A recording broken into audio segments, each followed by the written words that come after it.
Ito, sabi dito, ang mga kahinaan o pagkakagusto nyo sa mga lalaki. Huwag na daw kayo magkagusto sa mga lalaki. Ito, ulitin ko ha. Ang mga kahinaan o pagkagusto nyo sa mga lalaki, itapon nyo na yan. At hindi na yan kalooban ng Ama. Ayan ha. Ginagawa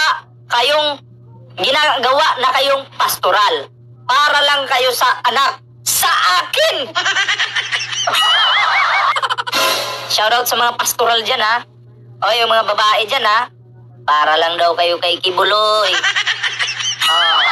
Kaya wag na daw kayo magkagusto sa iba. Kasi sa kanya lang kayo. Sino nga yung nasa Bible na maraming asawa? Parang gustong gayahin ni Kibuloy ah.